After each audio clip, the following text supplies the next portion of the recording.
यह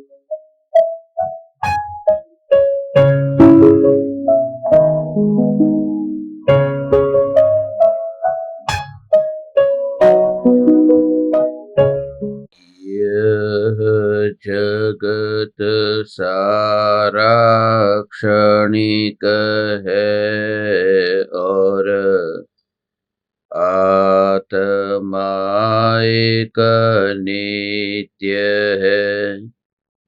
आत्मा का अनुभव बस एकमात्र नित्य है। कहा न राज को करन मन, करो महान यह काज।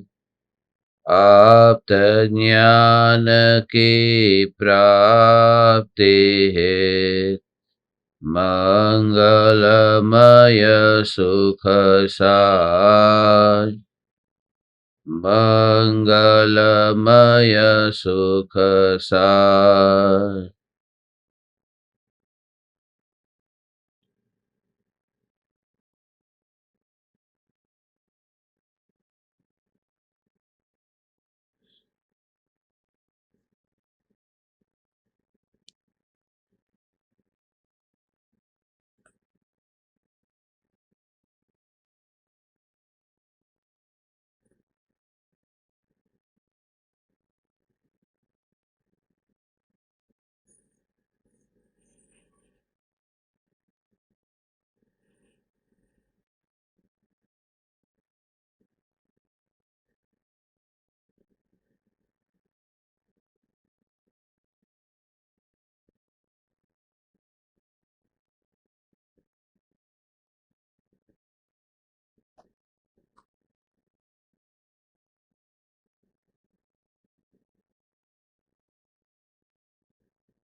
चैतन्य स्वभावी भगवान आत्मा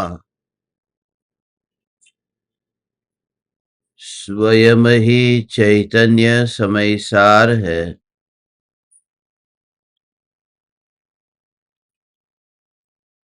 चैतन्य समयसार का प्रतिपादक ग्रंथाधिराज समयसार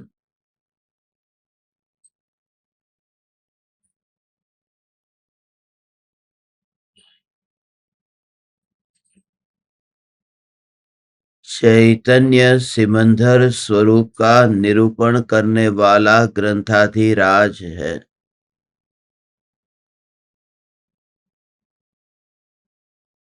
भगवान आत्मा त्रिकाल चैतन्य सिमंदर है, क्योंकि भगवान आत्मा तीनों काल में अपनी सीमा को धारण किए हुए है। अपनी सीमा को धारण करने का अर्थ यह है कि मैं भगवान आत्मा अपने उत्पाद व्यय और द्रव्य अर्थात अपने सत स्वरूप के बाहर कहीं नहीं जाता, और सत स्वरूप के बाहर जो भी है वह मेरे भीतर नहीं आता, क्योंकि दो द्रव्य के बीच स्वतंत्रता है और एक द्रव्य दूसरे द्रव्य में हस्तक्षेप करने नहीं चाहता। इस जगत में जितनी भी वस्तु है, फिर वह चेतन हो या अचेतन हो, प्रत्येक वस्तु में अनंत शक्ति है और स्वयं की योग्यता के अनुरूप प्रत्येक वस्तु परिणमित होती है। आचार्य कुंद देव समयसार के बंध अधिकार में ध्रुव चैतन्य परमात्मा तत्व को अबंध सिद्ध करना चाहते हैं। उससे पहले पर्याय में जो बंध हो रहा है उस बंध का स्वरूप गहराई से समझाते हैं, क्योंकि जन सामान्य में इस प्रकार से भ्रांति है कि क्रिया बंध का कारण है और क्रिया मोक्ष का कारण है। क्रिया कांड से न बंध है न क्रिया कांड से मोक्ष है, क्योंकि क्रिया जड़ की है और जड़ की क्रिया के कारण आत्मा का परिभ्रमण कभी नहीं हो सकता है। मगर जिसने देह को ही मैं हूं ये माना है, वह धर्म की खोज भी देह में ही करेगा। मगर जिस समय स्व संवेदन प्रत्यक्ष अनुभव होता है, तो वस्तु का धर्म वस्तु के बाहर कहीं दिखाई ही नहीं देता है। वो उष्णता जो स्वभाव अनुभव में आया, तो वह अनुभव अग्नि के बाहर कहीं दिखाई नहीं दिया। ये जो गर्म है ये अग्नि है। फिर वहां लकड़ी की स्पर्शना होने पर भी वो नीम की लकड़ी है, चंदन की लकड़ी है, ऐसी स्पर्शना तो होती है, मगर स्वभाव मात्र ग्रहण होता है कि यह अग्नि की ही उष्णता है, लकड़ी की नहीं।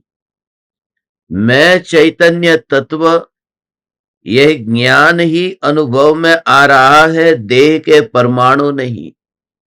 जब तक इतनी सूक्ष्मता से ज्ञान का स्वरूप समझ में नहीं आता, तब तक देह की क्रिया को ही कर्म का कर्ता मानता है। अब जो सूक्ष्म जीव है, जैसे एकेंद्रिय जीव है, उसे तो वाणी ही नहीं है, वे कुछ भी नहीं बोलते। उन्हें तो मन भी नहीं है, वे कुछ भी नहीं सोचते। फिर वो संसार में परिभ्रमण क्यों करते हैं? तो परिभ्रमण का कारण अध्यवसान रूप भाव है, अज्ञान भाव है, बेहोशी है। जिसे संक्षिप्त में कहे तो मिथ्यात्व है। ये मिथ्यात्व का भाव, उसके बारे में विचार भी नहीं चलता। जितनी भी क्रिया करते हैं वो क्रिया दूसरे को दिखाई देती है, और हमारा सारा धर्म दूसरे पर ही टिका हुआ है कि दूसरा मुझे धार्मिक मानता है कि अधार्मिक। हम पूरी तरह से, हमारा जो अटेंशन है वहां पर पूरा का पूरा पर की ओर है। हम शादी में जाते हैं तो पहले अच्छे से अच्छे गहने कपड़े पहनते हैं। क्यों? क्योंकि समाज में मेरी इंप्रेशन, समाज में मेरी छवि कैसी है, कि जैसी मेरी समाज में छवि है उसके अनुरूप मुझे कपड़े पहनने चाहिए, गहने पहनने चाहिए। तो पूरा दूसरे की ओर ही देखा है कि दूसरा मेरे बारे में क्या सोचता है। इसलिए धर्म के बारे में भी यही हुआ कि दूसरा मुझे धार्मिक मानता है कि नहीं मानता है। मगर दूसरा वो क्षण भर का संयोग है, वो मुझे धार्मिक माने या अधार्मिक माने, मैं जो हूं इस पर ही और आओ। ये जो मैं हूं, मेरा अस्तित्व जो है, उसको पर से क्या संबंध है? फिर इस भव में से अगले भव में गया। जहां पर भी मैं आत्मा रहा, ये तारीफ करने वाले, ये निंदा करने वाले, ये अगले भव में साथ में तो नहीं रहेंगे ना। जब मैं आलू प्याज में, जब मैं एकेंद्रिय में, जब मैं निगोद में दुखी हो रहा था, तो ये कोई मेरे साथ में मुझे सुखी करने तो आए नहीं थे। वहां जन्म मरण कर रहा था, दुख भोग रहा था, तो कोई नहीं आए थे। मृत्यु की घड़ी में जब शरीर में इतनी वेदना होगी, जलन होगी, दर्द होगा, तो उस समय माता पिता, भाई बहन, पुत्र पत्नी, परिवार, सब लोग साथ में रहेंगे। कोई मेरा दुख नहीं ले पाएंगे, मेरा दुख कोई छीन नहीं सकते, मुझे ही अकेले को भोगना है। तो जब सुख दुख सब अकेले को ही भोगना है, पास में रह करके सब सांत्वना देंगे, मगर दुख को ले नहीं सकते। तो जब मुझे ही अपने सुख दुख को भोगना है, तो दुनिया मेरे बारे में जो कुछ भी सोचे वह सोचे। ऐसा करके स्व सन्मुख होने का अभ्यास करना, पूरी दृष्टि छूट जाएगी कि देश, दुनिया, समाज, परिवार ये क्या सोचता है? मैं चैतन्य हूं और मैं अपने अज्ञान भाव के कारण ही दुखी हो रहा हूं। उसमें कोई नहीं है कारण, कोई कारण नहीं है। रात को नींद में जो सपना आता है, तो सपने में समझो कि कोई राक्षस सपने में आ गया, तो उस समय अब वो किसने लाया है? कुछ नहीं। वो सपने में आने का कारण क्या है? एक ही कारण है कि मैं सो रहा हूं। यदि मैं जाग जाऊं तो ये सपना आएगा ही नहीं। तो मूल कारण है मिथ्यात्व रूपी नींद में सो रहा हूं। जितने भी विकार के भाव उत्पन्न होते उसका मूल कारण वह मिथ्यात्व है। और अपने को मिथ्यात्व मिथ्यात्व मिथ्यात्व स्वरूप मानना भी जो बंद कर देता है भगवान, वह जीव अपने को न्यायक स्वरूप अनुभव करता हुआ विकृति से छूटता है। आचार्य कुनकुन देव यहां बंध का प्रकरण बताते हैं। बंध होता है वह संयोगों से नहीं, दूसरे जीवों को मारने के कारण नहीं, बचाने के कारण नहीं। जो तुम्हारे भीतर में अध्यवसान है, बस उस वजह से ही थोड़ी थोड़ी तुम नींद में से बाहर आए, ये सपना भी छूटता जाएगा। शराब का नशा जैसे छूट जाएगा, तो अपने आप तुम अपने घर पहुंच जाओगे। अभी अपने घर नहीं पहुंच रहे हो, पराये घर में अपनापन है। मूल कारण शराब का नशा है। और ये देह के अनंत परमाणुओं में, बस फिर अंतर की अनुभूति न होने से जीवन इतना संकट में लगता है कि मैंने आत्मा को तो जाना नहीं है, अब इस शरीर का मोह मैं कैसे छोड़ू। एक एक चीज में ऐसा कि जो पानी मैंने पिया है उस पानी का शरीर में जाना, अनाज मैंने खाया वो शरीर में गया, उस समय ये विचार करते करते जो प्रयोग करता है कि ये वस्तु इतनी क्षणभंगुर है और उसमें ही मैं अपनापन कर रहा हूं, तो यह मैं नहीं हूं। मैं ज्ञान स्वरूप चैतन्य तत्व हूं। मैं ज्ञान स्वरूप चैतन्य तत्व हूं। मैं ज्ञान स्वरूप चैतन्य तत्व हूं। जैसे जैसे जागृति आती है, ध्यान की अवस्था में आप ध्याता भी नहीं रहते हैं। जैसे मैं अभी ध्यान करने के लिए बैठा हूं, कोई मुझे डिस्टर्ब मत करना, मेरी एकाग्रता को भंग मत करना।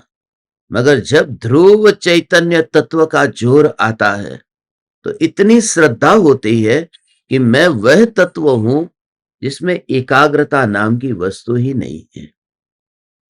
एक अलग बात है और एकाग्र अलग बात है। यहां एक रत्न है और उस एक रत्न की ओर ही मैं अग्र हूं, माने उसी को मैं देख रहा हूं। तो देखने वाली तो आंख है और जो पड़ा हुआ है वह अस्तित्व स्वरूप रत्न है। और रत्न किसी को देखता नहीं है, रत्न है, आंख तो देखती है। और फिर आंख बंद हो जाए तो वह रत्न को नहीं देखेगी। तो तुम्हें इस प्रकार से यदि अभ्यास करोगे कि यह जो ज्ञान स्वरूप चैतन्य, तो उसमें चिंतन करते समय अटेंशन पर जोर मत देना। अटेंशन आत्मा की ओर जा रहा है, उस पर जोर नहीं। वो जो सत्ता है, रत्न है, अस्तित्व है, ये अस्तित्व पर जोर देना है। यह सत्ता मात्र चैतन्य तत्व, यह अस्तित्व, यह सत्ता मात्र चैतन्य तत्व, और वह अपना अपना कार्य करती रहेगी। वो तुरंत ही, जैसे आंख ये पहचान करेगी कि ये रत्न है, तो तुरंत ही हाथ वहां जाएंगे और रत्न को पकड़ेंगे। रत्न को पकड़ने के लिए पहले आंख ने उसे स्पष्ट रूप से देख लिया है कि ये रत्न है, ये मूल्यवान है, ये दुर्लभ है। इस प्रकार से वो जो समझ अंतर में है, तो वो हाथ उसको पकड़ लेते। यदि पता चले कि कांच का टुकड़ा है, तो हाथ उसकी पकड़ करने नहीं जाएगा। तो जितना जितना तो मैं ज्ञायक स्वरूप चैतन्य तत्व, मैं भगवान आत्मा, मैं भगवान आत्मा, ऐसा विचार करते करते वह फिर दशा ध्यान में पलटती जाएगी। तो बेहोशी छूटती जाएगी और बेहोशी की वजह से ही तो बंधन है। बस। और सदगुरु का रोल क्या है? बस इतना कि जैसे कोई व्यक्ति सो रहा है और उसको जगाया, जानते हैं कि वह गहरी नींद में सो रहा है। मगर जो गहरी नींद में सो रहा है, उसको कोई जगाने जाए तो जगाने वाला फिर शत्रु बन जाता है, क्योंकि उसे गहरी नींद में सोना है। हाँ, जिसका निर्णय पक्का हो, उसके लिए बात अलग है। उसको तो लगता है कि अहो अहो उपकार है। जैसे तुम्हारी फ्लाइट हो, अब लाखों रुपए की फ्लाइट की टिकट तुमने खरीदी, अब तुम्हें एयरपोर्ट पहुंचना है, सुबह 5 बजे की फ्लाइट है, तो कम से कम 3 बजे तो एयरपोर्ट पहुंचोगे। 3 बजे एयरपोर्ट पहुंचना है, तो घर से 2 बजे निकलोगे। अब अभी तो 12 बजे सोए, अब 2 बजे उठना है, एयरपोर्ट जाने के लिए निकलना है, गहरी नींद में है, और उस समय इतनी नींद लग गई है, और कोई हमें उस समय जगाए कि उठो, समय हो गया, तो उस समय उस व्यक्ति का कितना अहोभाव आता है। धन्यवाद, यदि तुमने नहीं जगाया होता तो मेरा धन भी बर्बाद होता। तो कितना वो कुछ धन के कागज के टुकड़े के लिए यदि निश्चय था कि मुझे जाना है, तो वो जगाने वाले का उपकार कैसे मानते हैं। मगर यदि रविवार का दिन हो, कहीं नहीं जाना हो, कोई ध्येय और लक्ष्य न हो, और कोई जगाए, तो कुछ विरोध होता है उल्टा, कि क्यों मुझे सोने नहीं देते, आधा घंटा 1 घंटा और सोने दो। फिर वो दोबारा आएगा, जगाएगा, तो और गुस्सा भी आएगा कि ये सोने ही नहीं देते। तो कहने का अर्थ ये कि जितना जितना अंतर में वो जो विरोध का भाव है, वो उस वजह से कि निश्चय पक्का नहीं है, कहीं जाना नहीं है तो क्यों जगा रहे हो।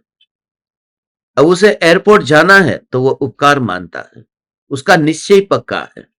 तो जिस जीव को अंदर से इतना दुख लगा है और संसार से छूटने की भावना जगी है, उसके लिए सदगुरु जब जगाते हैं तो सुपात्र शिष्य उपकार मानता है। और जिसको अंदर में कोई दुख न लगा हो, ऐसा ही है कि बस संसार तो सुखरूप है और मैं गहरी नींद में हूं, आनंद में हूं, कहीं पहुंचना नहीं है, तो जगाने वाले सदगुरु उनके लिए ऐसा उपकार मानते कि अरे, आप न मिलते तो ये पामर कहां कहां। परम कृपालु देव की कुंद आचार्य देव के प्रति भक्ति यही तो है। सौभाग्य भाई की परम कृपालु देव के प्रति भक्ति यही तो है, क्योंकि सत्य उनको पाना था, इसलिए कैसा उपकार भाव। परम कृपालु देव ने जो अहो अहो श्री सदगुरु ये लिखा है, वो सौभाग्य भाई की ओर से लिखा है, वो शिष्य की ओर से लिखा है, क्योंकि शिष्य और सदगुरु के बीच में जो संवाद है, उस संवाद की, वो डायलॉग्स की, उस फॉर्मेट में वो आत्मसिद्धि की रचना हुई। और कुछ जीव है जिन्हें जागना ही नहीं है, उन्हें जगाने की कोशिश करो तो वो विरोध करेंगे, और विरोध यहां तक करेंगे कि मार भी डालेंगे। पंडित टोडरमल जी के साथ में क्या यही तो हुआ।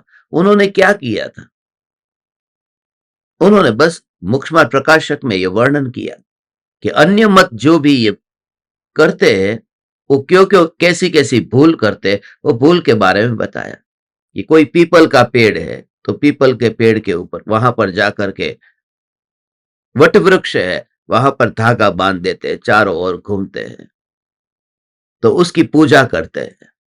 बोले वो तो वनस्पति है, वो तो एकेंद्रिय है, और एकेंद्रिय की पूजा करते हो। तुम पंचेंद्रिय होकर के उस एकेंद्रिय की पूजा करते हो, और ये मान करके कि उसकी पूजा करने से मुझे कुछ मिल जाएगा। मिथ्या मान्यता, धागा बांधते जाते, घूमते जाते। ये बोले एकेंद्रिय जीव, वो वनस्पति का एक है, वो वनस्पति का एक की पूजा करते हो। और घर में क्या करते हैं, वो मनी प्लांट करके, वो जो प्लांट है, उस प्लांट को घर में रखा है कि रखोगे तो पैसा आएगा। अब वो एकेंद्रीय जीव है, वो तड़प रहा है, उसकी तड़प को तो देखा नहीं, मगर उसको ही आधार बनाया कि मुझे संसार में सुख मिलेगा उस एकेंद्रीय की वजह से। वनस्पति की पूजा करता है, उसको इतनी महिमा देता है कि यही पूज्य है। विचार नहीं करता कि मुझे पंचेंद्रिय बहु पुण्य केरा पुंज थी, शुभ देह मानव न मरे। तो ये विचार ही नहीं आता। कभी कभी वो पूजा करता है तो ये खाली इतना ही नहीं, पृथ्वी की पूजा करता है, मिट्टी की पूजा करता है, पहाड़ की पूजा करता है, पत्थर की पूजा करता है। ये मूर्ति पत्थर की बनाई, उसकी पूजा करेगा। पहाड़ की पूजा करेगा, दूर से ही पहाड़ के दर्शन करेगा, उसमें ही धर्म मान करके रख दिया। और किसी जीव ने पानी की पूजा करना चालू कर दिया। कोई पानी की पूजा करता है कि हाँ, ये गंगा नदी है, डुबकी लगाओ, पाप धुल जाएंगे। वह पानी है, मगर पानी को भी पूज्य मान लिया। एकेंद्रीय है वो जल का ही, उसको भी पूज्य मान लिया। ये बहुत ही पवित्र है। और अग्नि, अग्नि को भी पूज्य मान लिया, दिया जलाया। शादी के समय वहां पर अग्नि को साक्षी में रख करके शादी की कि ये अग्नि देवता है। इन सबको देवता कहा, अग्नि देवता, वायु देवता। वो धूप जला करके मंदिर में सुगंध सुगंध फैला दी कि ये देखो, वायु और वनस्पति, ये पांचों प्रकार के एकेंद्रीय जीव है। पृथ्वी का एक में पहाड़, जल का एक में गंगा, अग्नि का एक में ये अग्नि साक्षी, वायु का एक में ये धूप, और वनस्पति का एक में ये पीपल आदि के पेड़। इनकी पूजा, ऐसी पूजा शुरू कर दी। तो ये सब जो एकेंद्रीय जीवों की पूजा करता है, ये मनुष्य की हालत देखो। तो ये जब उन्होंने मोक्ष मार्ग प्रकाशक में लिखा, तो फिर बहुत लोगों का विरोध हुआ और राजा तक बात पहुंच गई। और फिर राजा ने पंडित टोडरमल जी को जयपुर में मृत्यु दंड दिया। हाथी के पैर के नीचे उनको कुचलवा दिया गया।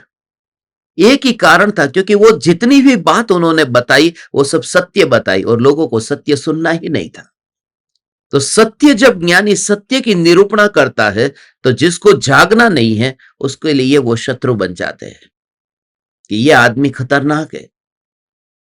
और मोक्ष मार्ग प्रकाशक में वो 9वें अधिकार तक वर्णन किया है। 9वां अधिकार है, वह भी अधूरा अधिकार है। वो लिखते 5वें और 6ठे चैप्टर में उन्होंने लिखा ये सब वर्णन कि क्या क्या अज्ञानी भूल करता है। अब कौन ये बर्दाश्त कर पाएगा? ये सब कुछ लिखा। जो पूजा करने वाले तो वो लोग बर्दाश्त ही नहीं कर पाए कि ये लोग भगवान जिनको मानते, एक ओर से तो स्त्री है और एक हाथ में हथियार है, बाजू में स्त्री है, इधर हथियार है। ऐसे देवी देवता जो पूजे जाते हैं, बोले स्त्री है वो तो राग का प्रतीक है, हथियार हाथ में रखा है वो तो द्वेष का प्रतीक है, इसे symbol of love and symbol of hate. बोले ऐसा काम, तो उनको बहुत ही ऐसा लगा लोगों को कि अरे ये तो भगवान की निंदा कर रहे हैं। तो उन्होंने ये बताया कि वितरागी परमात्मा जो है, वह वितरागी परमात्मा, उनकी पूजा ये, मगर सुनना किसको था? टोडरमल जी का ये जो मोक्षमार्ग प्रकाशक ग्रंथ है, यदि वो पूरा हो जाता तो आपको पता है कितना बड़ा ग्रंथ बनता। वो 5000 पेज के आसपास का बड़ा ग्रंथ बनता। 5000 पेज।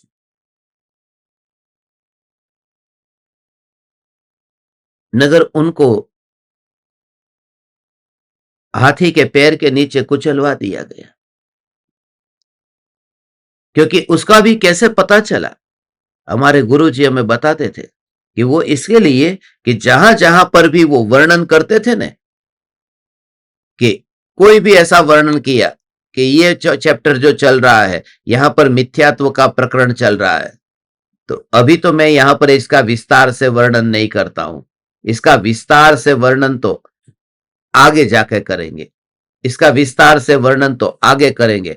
ऐसा करते करते वो लास्ट तक ऐसा ही लिख रहे, इसका विस्तार से वर्णन तो आगे करेंगे। माने अभी तक तो विस्तार से वर्णन चालू ही नहीं हुआ था, अभी तो ये सब भूमिका ही तैयार हो रही थी मोक्ष मार्ग प्रकाशक की। तो जरा विचार करो, ये ग्रंथ पूरी तरह से ये पूरा होता तो कितना महान ग्रंथ ये बनता। और जिस समय ये उनकी मृत्यु हुई, उस समय वो क्या कर रहे थे? उस समय वो शास्त्र लिख रहे थे। तो कैसे पता चला? शास्त्र लिख रहे थे कि वो जो मोक्ष मार्ग प्रकाशक में 9 चैप्टर है ना, तो 9वां चैप्टर लिख रहे थे, सम्यक दर्शन का वर्णन चालू था। उस समय पीछे से ही किसी ने पकड़ करके खींचा है लिखते समय। क्योंकि कोई भी लेखक होगा, मानो खाना खाने जाएगा, मानो थोड़ा विराम करेगा, सोने जाएगा, तो वो वाक्य तो पूरा करेगा नहीं।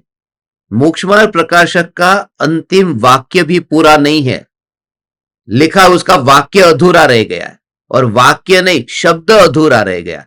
उनको शब्द लिखना था बहुरी, और बहु शब्द लिखा कि पीछे से किसी ने पकड़ के उनको खींच लिया और फिर वहां पर लेकर के गए। तो सेंटेंस नहीं, शब्द भी पूरा नहीं लिख पाए थे। तो लिखते समय ही उनकी वहां पर लेकर के जाकर के उनकी हत्या कर दी गई, क्योंकि वो कह रहे थे कि सत्य को तुम पहचानो। और इस दुनिया में जिन्होंने कुछ भी सत्य की चर्चा भी छेड़ी है, उसको मार दिया है। फिर वो सोक्रेटिस हो तो जहर पिलाया, फिर वो जीसस हो तो उनको सूली पे लटकाए। कुछ भी बातें करते जो लोगों को जचती नहीं है, तो वो मंसूर है, मंसूर की आंखें फोड़ डाली और पैर काट डाले। तो इस दुनिया में जितने भी ऐसे लोग हैं, ये कोई, मैं ये नहीं कह रहा हूं वो ज्ञानी थे, आत्मज्ञानी थे, मगर बात यह कि कुछ भी अच्छी बात भी यदि कोई करता है तो ये दुनिया बर्दाश्त नहीं कर पाती, क्योंकि उसकी जिंदगी अस्त व्यस्त हो जाती है। वो इतनी सत्य की बात करते हैं और अज्ञानी को असत्य में जीने की आदत है। इसलिए ये समयसार कहता है, ये ग्रंथ उसे ही रुचिकर लगेगा जिसे कहीं पहुंचना है, जो जगाता है। टोडरमल जी उनको जगा रहे थे जिनको जागना ही नहीं था।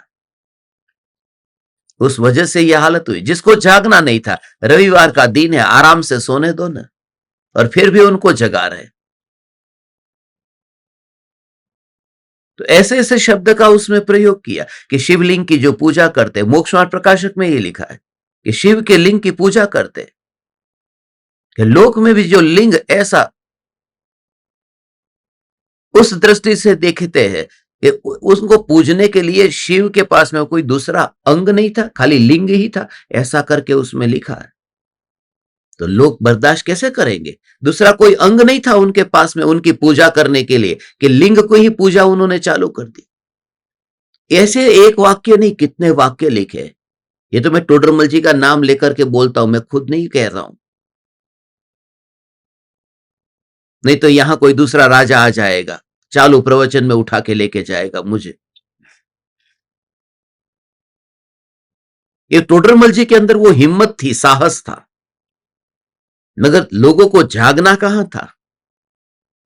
समय सार ये कहता है, आज तक हमने ज्ञानियों के साथ में कैसे कैसे सुलूक किए हैं, क्योंकि हमें सचमुच ज्ञानी की महिमा नहीं आई थी। जब महावीर भगवान थे तब महावीर भगवान के पास से लोग गुजर गए होंगे। कितने कितने लोग ज्ञानियों के पास से गुजरे हैं, उनके पास बैठे हैं, मगर उन्होंने आत्मा को नहीं जाना, आत्मा को नहीं पहचाना। हे चैतन्य परमात्मा, बस ये समयसार कहता है कि मैं अपने अज्ञान के कारण ही दुखी हूं, कोई मुझे दुखी नहीं करता। और मैं जागू बस, क्योंकि जागने पर सपने से मुक्ति होती है। ये जो आज हम 262 नंबर की गाथा ले रहे हैं, ये 262 नंबर की गाथा में यही है कि जीव जो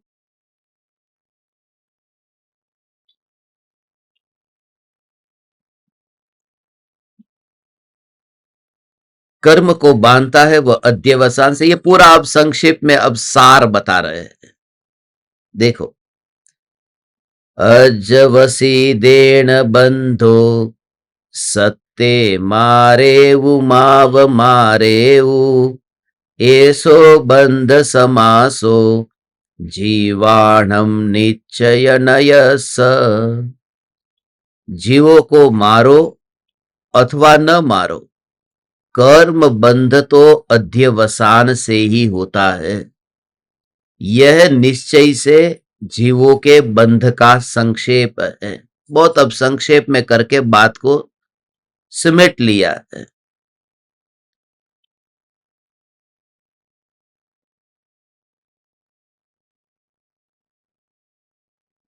ये जो है,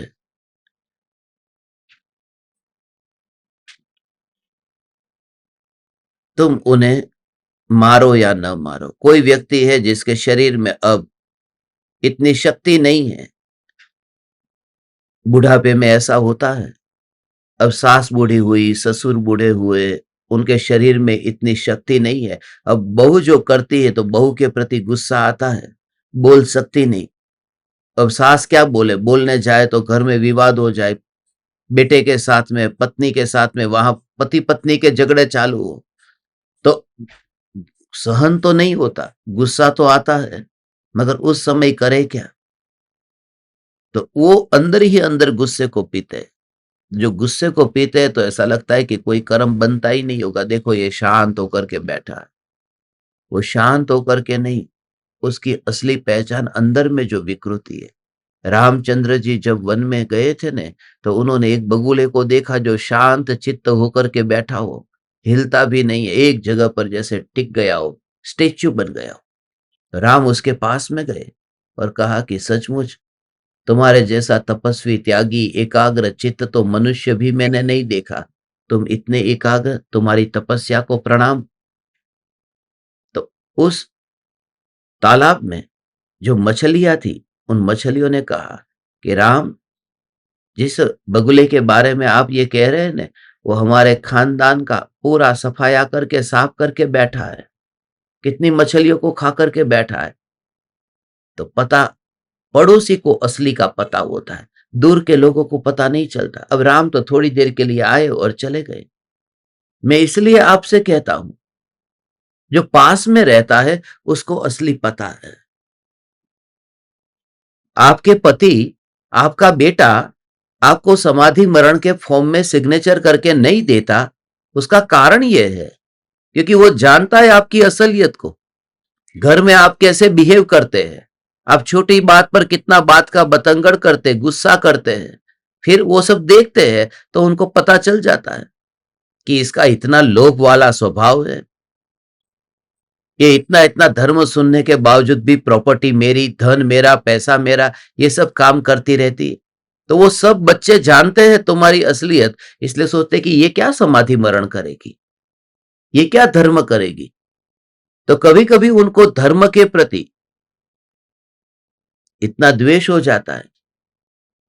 इसलिए कभी कभी आपके फैमिली मेंबर्स, यदि मैं आपके गांव में आऊं और आप पास में ही हो और नहीं बुलाते, तो उसके पीछे आप जिम्मेदार हो, क्योंकि वो आपको देखते हैं, वो आपकी असलियत को देखते हैं, आपके जीवन को देखते हैं, आपके चारित्र को देखते हैं कि ये दिन में दो दो बार सत्संग सुनने वाले लोग और घर में इतनी छोटी छोटी बात का बतंगड़ करने वाले, वो उनके गुरु भी कैसे होंगे? जाने दो, कोई मिलने की जरूरत नहीं है।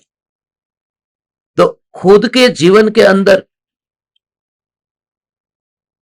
पत्नी है, उसका तो बस चलता नहीं है, पति को गुस्सा कर सकती नहीं है। बहुत सी स्थिति ऐसी कि तुम अपने भावों को व्यक्त नहीं कर सकते। पति ने एक जोर से चाटा मार दिया, अब भारत देश में पत्नी तो मार नहीं सकती। कोई अमेरिका जैसा होता तो सामने सामने आमने सामने हो जाता, हिसाब तात्कालिक चुकता हो जाता, मगर भारत में तो ये होता नहीं।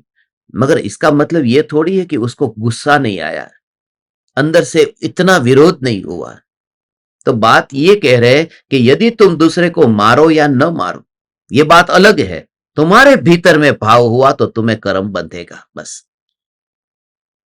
जीव अध्यवसान के भाव से वो कर्म को बांधता है।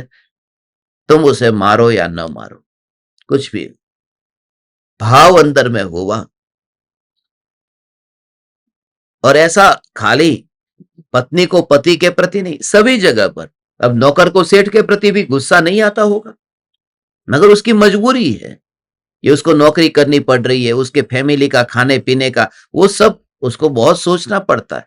तो वो डांट सुन लेता है, सेठ जो भी कहता है वो सुन लेता है, जी जी जी जी, मगर अंदर में वो जी वाला भाव नहीं है, वो वात्सल्य नहीं है, वो डर है, वो पता ही नहीं चलता। नॉर्थ कोरिया का वीडियो तुम यूट्यूब पर देखना, किम जोंग का वीडियो देखो, कि वो जब ऐसे ही जब निकलता है तो लोग उसके लिए कितना स्वागत करते हैं, कैसे सलाम करते हैं। आगे पीछे लोग कितनी कितनी जैसे उसकी भक्ति करते हैं, मगर उनके चेहरे के ऊपर आप देखोगे और जितना जितना उनके अंदर वो गीत गाते हैं, भक्ति करते हैं उसकी, मगर उसके पीछे यदि देखोगे तो उनकी आंखों में इतना भय छुपा हुआ होता है, डर के कारण कि ये इतने खतरनाक है। यहां यदि हमें जीना है तो ऐसे ही करना पड़ेगा। तो भले वो भाव तो अच्छा दिखता है कि देखो कितना अच्छी तरह से बिहेव करते हैं, गाना गाते हैं उनके लिए, मगर अंदर में वो जो भय है उसका कर्म तो बंधेगा ही। दूसरे को पता नहीं चलता, दूसरा कुछ भी वो पता नहीं चलता, मगर खुद को तो कर्म बंधेंगे।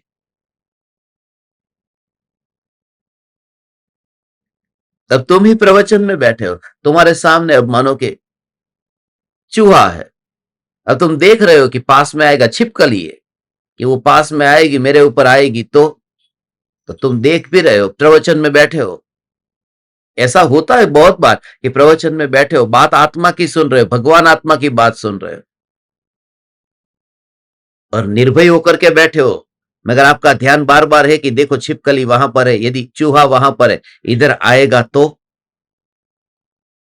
आपको कितना पुण्य बन रहा है कि आप तो भगवान की भक्ति कर रहे हो, प्रवचन सुन रहे हो, कि कुछ नहीं, आपका अटेंशन कहां जा रहा है और उसमें रस कहां पर ले रहे हो, आपको महिमा किसकी अभी आ रही।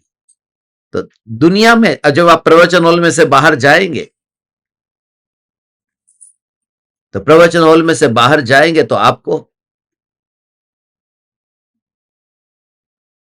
लोग यही सुने समझेंगे कि ये प्रवचन सुन करके आया है, वाणी सुन करके आया है, मगर तुम 1 घंटे तक वो चूहे को देख करके आए थे।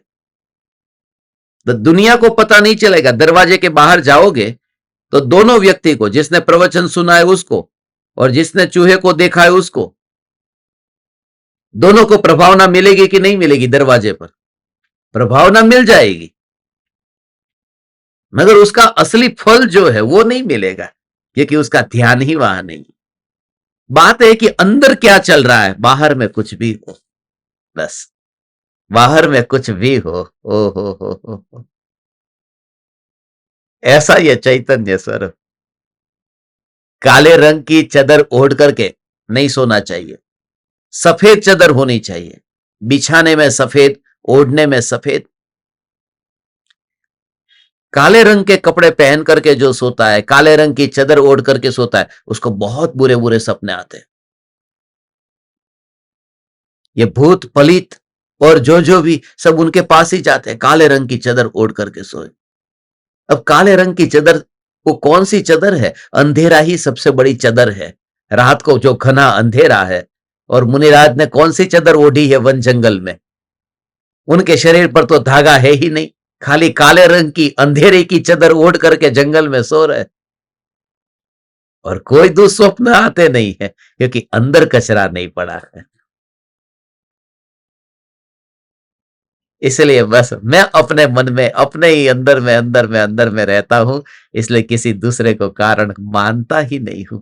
आप इतने हल्के फुल्के हो जाएंगे, नहीं तो इतने टेंशन में रहते थे, उसकी वजह से ये हो रहा है, उसकी वजह से ये हो रहा है। नहीं, ये सब मेरे अंदर के भावों की वजह से ही हो रहा है। हो। ये अपने ही अज्ञान की वजह से हो रहा है। सामने काली रस्सी है, बहुत बार ऐसा होता है, रात भर देखते रहते हैं, सांप है, सांप है, सांप है, तो उसको देखना नहीं। कभी कभी ऐसा अपन करते हैं, दुख से बचने के लिए उससे नजर हटा लेते हैं। ऐसा भालू होता है कि जब सामने से कोई भी जानवर उसको खाने के लिए आए, तो वहां पर वो मिट्टी खोदने लगता है और अंदर अपना मुंह कर देता है कि देखना ही नहीं पड़े कि कौन आया। तो वो बच जाएगा क्या? वो देखता नहीं है, मगर बचेगा कैसे? वो जो खाने आया उसको खा जाएगा, ऐसा देखना ही नहीं है। तो वहां पर अब काले रंग की रस्सी पड़ी है और मैं अभी उसको इग्नोर कर रहा हूं कि ठीक है, देखना ही नहीं है, देखना ही नहीं है, काले रंग की रस्सी में, मगर मुझे तो सांप लग रहा है ना। और सुबह जब मैं उठा, तो पूरी रात भर, सुबह जब मैं उठा तो मैंने देखा कि रस्सी है। रस्सी है। तो अब पूरी रात भर जब मैंने देखा था सांप है सांप है, ये तो अज्ञान था ना मेरा, वहां सांप था ही नहीं। तो मुझे सांप ने काटा नहीं काटा, मुझे सांप ने काटा नहीं, मैं मरा ही नहीं, मगर पूरी रात भर जो मैं डर से रहा उससे कर्म बंधेंगे मुझे। भले सामने सांप नहीं था, सांप सच्चा नहीं था, मगर मेरा जो भय का भाव था वो तो सच्चा था। माने वहां सच्चा है कि नहीं है ये महत्वपूर्ण नहीं है, यहां क्या है। और मन में कितने कितने भाव आते हैं अपन को। एक गाड़ी निकली तो भी भाव आता है ऐसी गाड़ी मेरे पास में चाहिए, किसी का बंगला देखा, ऐसा विला देखा, ऐसा विला मेरे पास में होना चाहिए।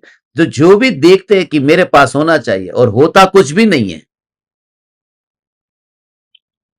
अज्ञान भाव के कारण ही मैं कर्म बांधता रहता हूं। दुनिया में ये चोरी नहीं हो रही ऐसा मत समझना कि अचौर्य व्रतधारी लोग सब, या फिर जितनी माता बहनें उसकी इज्जत नहीं लुटी जा रही, इसके लिए नहीं कि दुनिया में बहुत धार्मिक लोग हैं। भय है, राजा का भय है, सरकार का भय है, नरक का भय है, ये भय की वजह से है। अंतर में धर्म उसका नाम है जहां तुम भय की वजह से पाप नहीं छोड़ते।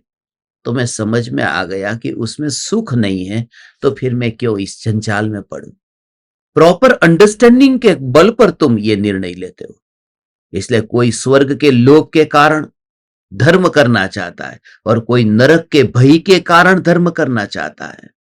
और ज्ञानी को न स्वर्ग का लोभ है न नरक का भय है।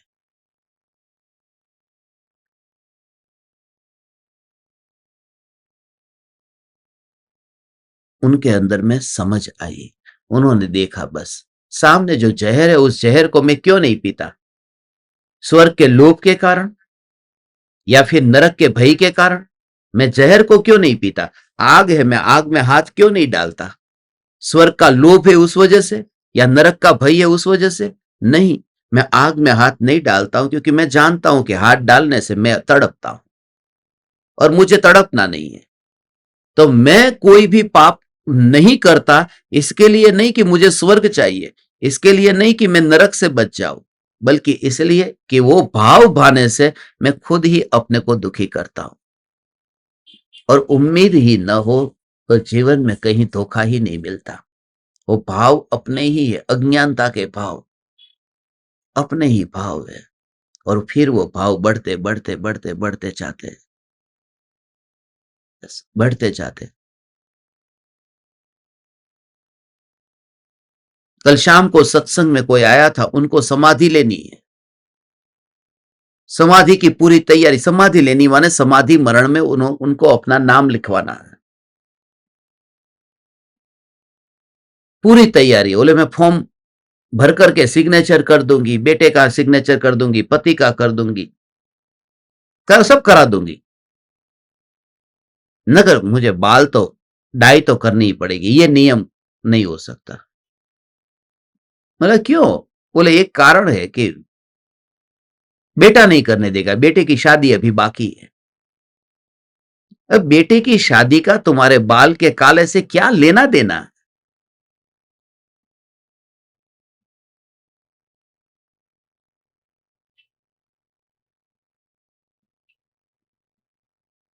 मगर बाल सफेद होंगे और बेटा शादी के लिए जा रहा है, तो बेटे को तकलीफ इसलिए है कि दुनिया ये देखेगी कि बूढ़ी मां का बेटा ये, माने ये कितनी बड़ी उम्र का होगा। खुद का बूढ़ापा भी पता चल जाएगा मां के सफेद बाल देख करके। ये दुनिया पूरी स्वार्थ से भरी हुई है, हर कोई अपने बारे में सोचता है।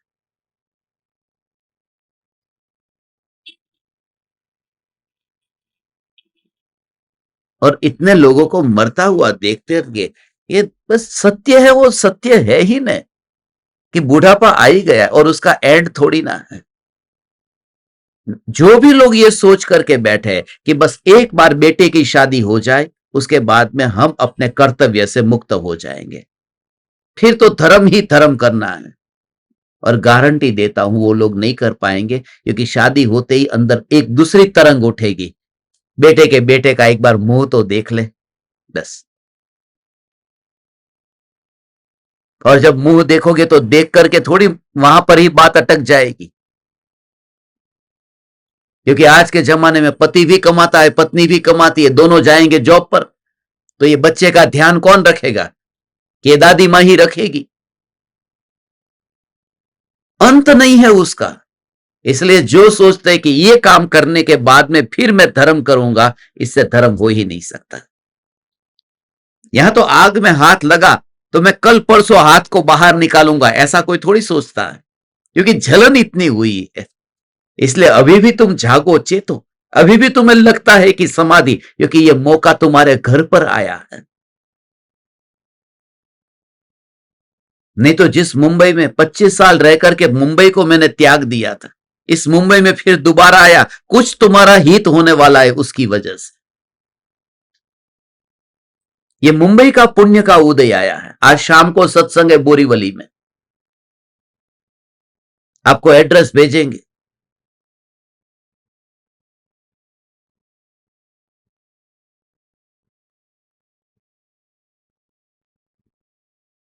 दूसरे को, बस मैं दूसरे को, दूसरा मेरे बारे में क्या सोचता है, क्या लेना देना। मैं तो कहता हूं वो सफेद बाल को दर्पण में देखो, देखते रहना, अरे ये चेहरा ऐसा हो गया, ये बुढ़ापा आ गया, ये तो कल तक तो अभी जवानी थी, ये अचानक ये क्या हुआ, ऐसा हो गया। अब बस, अब शरीर में शिथिलता आई। तुम कोई वस्तु को उठाओ, अब उठा नहीं पाते हो, कि अरे ये हाथ इतना कमजोर हो गया। पहले तो मैं 20-20 किलो वजन उठा लेता था, अब ये सब्जी की थैली भी नहीं उठा पा रही हूं। अरे ऐसी ऐसा शरीर हो गया। तो ये विचार करके डिप्रेशन में नहीं जाना है, ऐसा कि अरे ये शरीर इतना अनित्य है, ऐसी इसकी अनित्यता और क्षणभंगुरता है। कैसे शरीर की शक्ति? गामा पहलवान ऐसा ही, कि जो गाड़ी को रोक सकता है, चलती गाड़ी को, और मरते समय अपने चेहरे पर बैठी हुई उस मक्खी को नहीं उड़ा पा रहा है, क्योंकि हाथ हिल ही नहीं रहा था। जो चलती गाड़ी को रोक सकता है, गामा पहलवान। जो द ग्रेट खली, खली को देखा ने, अमेरिका में जाकर के वहां पर कैसे कैसे पहलवान के साथ में, रेसलर के साथ में वहां पर वो लड़ता था। अंडरटेकर को भी वो उठा देता है, अंडरटेकर जैसे को भी। और आज उसकी हालत देखो, उसको चलता हुआ आज देखो, कैसे पैर लंगड़ाता लंगड़ाता चल रहा है, ठीक तरह से चल नहीं पाता, दौड़ने की बात तो दूर। जैसे हैंडीकैप व्यक्ति चलता है ऐसे। और कुछ साल की ही बात है, भारत का एक अकेला इकलौता वो जो WWE में पहुंचा, अमेरिका में, इतनी ताकत के पूरा उठा लेता है पहलवान को। कितना भी कोई उसे मारे पीटे तो भी कुछ नहीं होता, दीवार की तड़क खड़ा है वहां पर। मगर ऐसा व्यक्ति आज देखो। तो ये थोड़े दोनों वीडियो को मैं तो खास देखता हूं। कल मैं वही देख रहा था, उसका अमेरिका में वो जो अंडरटेकर के साथ में फाइट हो रही, और वो कैसे उसको उठा करके कैसे पटकता है, कैसे मारता है। और फिर दूसरा वीडियो साइड में मैंने दूसरे में ये देखा कि वो ऐसे ऐसे लंगड़ाते लंगड़ाते पैर करते हुए वो चल रहा है, कि ये देखो ऐसा। तो जब ये जीव विचार करता है कि शरीर इतना दुर्बल हो गया, तो बस अब मुझे इस देह में ही, देह में मोहित होकर के इस देह से निकलना है, या फिर इस देह का मोह छोड़ना है।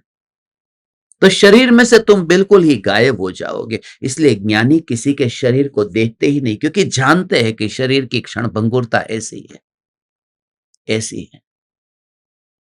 शादी करके जब तुम पत्नी को लेकर के आए थे, कितनी पतली थी, कितनी सुंदर दिखती थी। मगर 2 बच्चे पैदा हुए कि कितनी मोटी हो गई। मोटापा, तो पति तब तुरंत ही उसके प्रति, उसको वो रस नहीं रहता, अरे ये पत्नी है, उसमें कुछ नहीं। तो वो तन्मय ऐसा है। सम्यक दृष्टि जीव को प्रत्येक आत्मा देह दिखाई ही नहीं देता, आत्मा आत्मा आत्मा ही दिखाई देता है। इसलिए तो ज्ञानी का योग मिलना बहुत दुर्लभ है, बहुत दुर्लभ है। जिनके भीतर ये भाव ही ना आए, ओ हो, जिनके भीतर ये भाव ना आए, जो कपड़े को न देखे। कपड़ा माने ये स्त्री और पुरुष, ये भी एक कपड़ा है ना आत्मा का, उसको वो दिखाई ही न दे, क्योंकि वह जानता है इसके पलटने में देर नहीं लगेगी।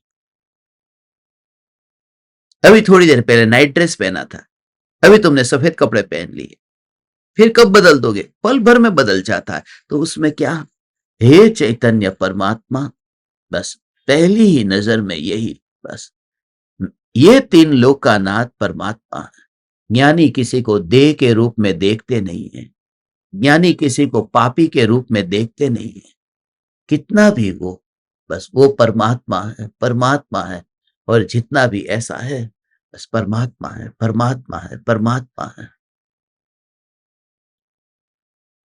बस परमात्मा है। इसी भाव से ही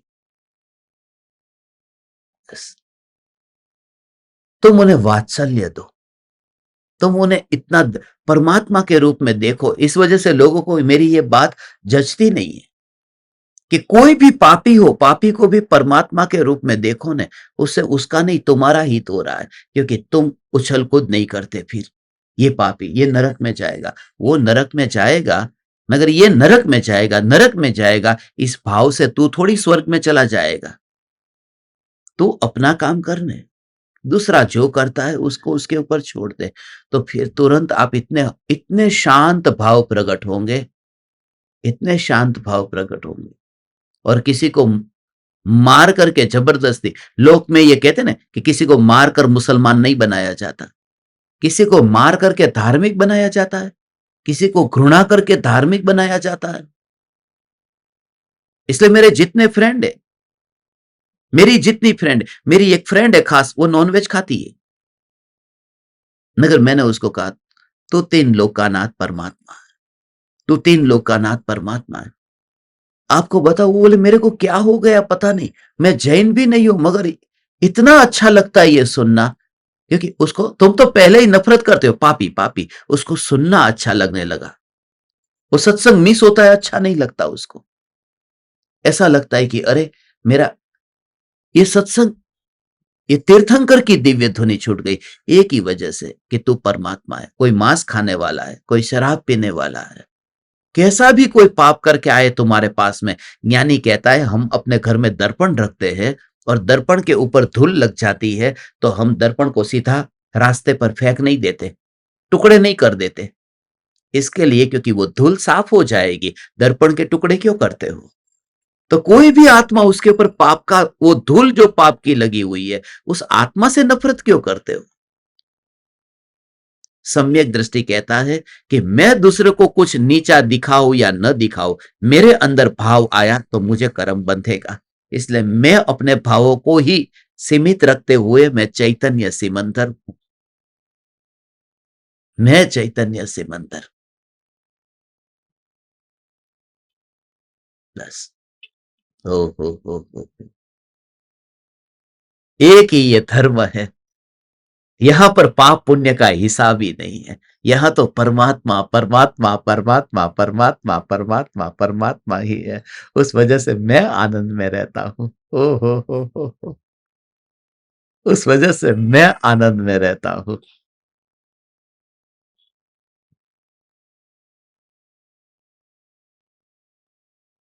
ओ हो।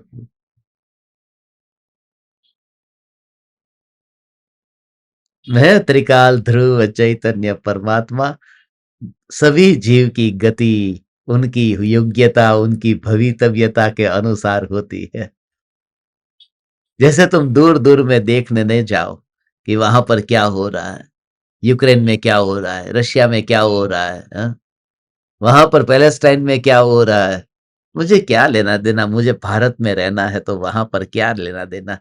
ऐसे ही ज्ञानी देखता है कि मैं अपने चैतन्य परमात्मा स्वरूप के बाहर निकलता नहीं हूं, तो दुनिया जो कुछ भी करती है, ओ हो, उससे मुझे क्या।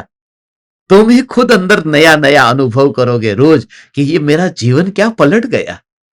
आज तक मैं कितने डिप्रेशन में था, लोग डिप्रेशन की गोलियां खाते हैं, और मैंने तो चैतन्य का अमृत पी लिया। यदि कोई जीव सद्गुरु की शरण में आ जाए और अत्यंत भक्ति से, बस भक्ति से, माया से नहीं, अत्यंत भक्ति से, तो जितना तुम्हें इतना चिंतन चिंतन चिंतन ऐसा चलेगा, अहंकार पर हथौड़ा पड़ेगा। अहंकार पर मैं बस जैसा हूं ऐसा हूं, बस।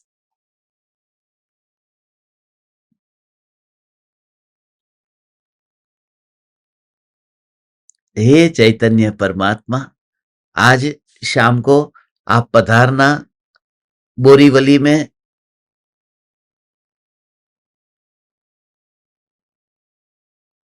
फिर कल कहां पर मिलेंगे वो पक्का पता नहीं है, मगर ज्यादा से ज्यादा अपन यहां पर चातुर्मास मना रहे हैं। सारे मुंबई में चैतन्य चैतन्य चैतन्य चैतन्य चैतन्य चैतन्य, ये भाव ओ हो, सभी जीव पाए आत्मा की अनुभूति में हो। पधारना हो वहां पर, ऐसा मत सोचना कि मैं उनके घर पर क्यों जाऊं, वो तो मेरे घर पर आते नहीं है, वो मेरे घर पे नहीं आते तो। ये कोई रिश्ता थोड़ी निभा रहे हो तुम, ये कोई शरीर का रिश्ता। मगर स्त्रियों का अहंकार इतना सवार होता है ना, छोटी छोटी बात पर, उसने मुझे ये नहीं पूछा तो मैं उसे नहीं पूछूंगी, उसने मुझे हाई नहीं कहा तो मैं उसे हाई नहीं कहूंगी, उसने मुझे जय जिनेन्द्र नहीं कहा तो मैं उसे जय जिनेन्द्र नहीं कहूंगी, पहले उसने मुझे नहीं बुलाया। इतनी छोटी, तुम ऑपरेशन करना उसका, नहीं तो समयसार पढ़ने का मतलब क्या है। बड़ी बड़ी बातें करते हो, एक बार तुम खाली वो अहंकार को हटा करके देखोगे ना, तो पूरा जीवन अलग ही हो जाएगा, अलग हो जाएगा। तुम खुद देखना, जिनके साथ में तुम्हारा बैर विरोध का भाव है ना, उनको पूछो कैसे हो, प्रणाम, चैतन्य चैतन्य चैतन्य, कब बुला रहे हो खाना खाने के लिए, बोलो ने, एक आध बार खाना खाने आता हूं, आपके वहां आना ही है, खाना खा करके जाऊंगा और खाना खाए बिना रहूंगा नहीं। तो वो खाना खाने, तो आप खुद देखना, उस समय आप इतने हल्के हो गए, क्योंकि जो अंदर में तड़प थी वो खुद के ईगो की ही थी, ईगो की वजह से ही खुद तड़प रहे थे। हो। मजा उसका है, खाने का मजा नहीं है, वो विकल्प से छूट जाने का मजा है, विकल्प से छूटने का मजा है। ओ हो।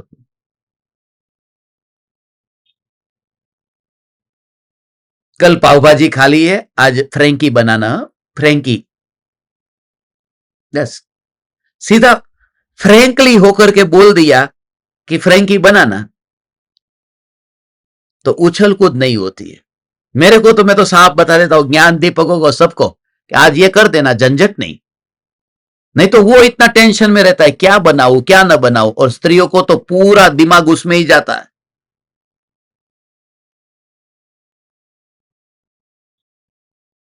जितना जीवन सरल होगा और माया रहित जिंदगी जिएंगे, कपट रहित जिएंगे, अंदर और बाहर में भेदभाव नहीं होगा, तो बस जीवन में कभी भी आपको ऐसा नहीं होगा कि मैं अपने को सता रहा हूं। पति पत्नी के बीच में झगड़ा हो, मैं अभी नहीं, पहले तो वो बुलाएगा, पहले तो वो बुलाएगा, उसको जरूरत है मेरी, मेरे को क्या जरूरत है। तुरंत ईगो जो है ना, उस ईगो पर ऑपरेशन करना, और होता कुछ भी नहीं है। ऐसे अंदर झगड़ा चल रहा है, पति पत्नी के बीच में झगड़ा चलता है, सास ससुर कोई भी कमरे में आए ना, तुरंत हंसी, मेहमान घर में आ जाए तो भी पता ही नहीं चलता किसी को, मगर अंदर जो चल रहा है उससे कर्म बंधेंगे नहीं क्या। सीज फायर हो जाता है ना, सीज फायर, थोड़ी देर के लिए पति पत्नी के बीच में झगड़ा चल रहा था और मेहमान घर में आ गए, तो दोनों एक दूसरे के साथ में, अच्छा अच्छा जाओ बाजार में जाके सब्जी लेके आ जाओ, मेहमान आ गए हैं, ये करो, अच्छा मैं जाता हूं, चल तू अच्छी तरह से खाना बना के रख, फिर मैं खाना खा के ऑफिस जाता हूं, ऐसा। मगर जैसे ही मेहमान चले गए, ऐसा, थोड़ी देर के लिए दुनिया के सामने हम अपनी विकृति को छुपा देते हैं, मगर असलियत जो है वो हम सब जानते हैं भगवान, अपने से कोई अनजाना नहीं है। इसलिए गुरु को कुछ कहने की जरूरत नहीं है कि तेरी हालत क्या है। तू सब जानता है कि तेरी हालत क्या है, सिर्फ तुझे देखनी नहीं है।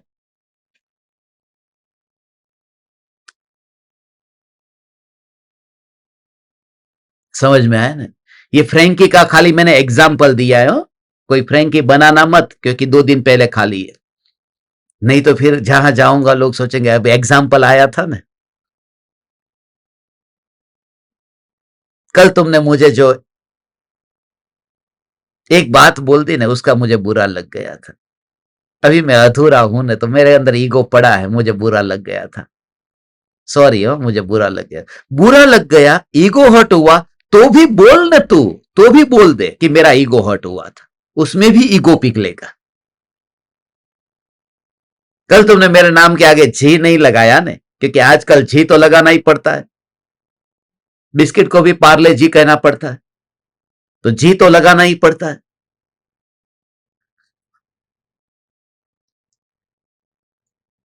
तो बुरा लग गया। मैं आपके घर पे गया, आपने मुझे इतना आदर के साथ में नहीं बुलाया, मुझे बुरा लग गया। तो मैं बोल दूंगा कि आपने ऐसा नहीं किया, मुझे बुरा लग गया। और ऐसा नहीं कि तुम्हारी भूल है, मैं अभी ऐसा कचरा वाला हूं, मैं अभी ऐसा दोष वाला हूं, मेरे अंदर धूल पड़ी है नहीं, इसके लिए ऐसा भाव आ गया था। मगर अब पता चल रहा है, मिच्छा में दुक्कड़म। ये मिच्छा में दुक्कड़म बार बार बोलने वाला, मिच्छा में दुक्कड़म। तो आज आप हल्के हो गए थोड़े, आकाश में उड़ रहे ऐसा लग रहा है। यदि नहीं उड़ रहे तो थोड़ी और हवा डालू अंदर, कि गुब्बारा थोड़ा और ऊपर जाए। जलसा करो। आप परमात्माओं को अनंत अनंत प्रणाम करता हूं। आपके योग में रह करके ये गुब्बारा ऊपर जा रहा है, आपके गुब्बारे का जो होगा सो होगा।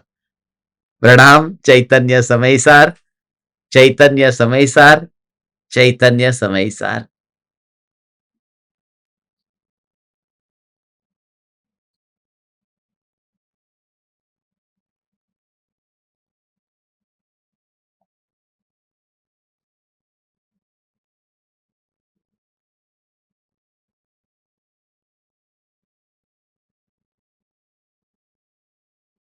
अहो अहो श्री सद्गुरु करुणा सिंधु अपार,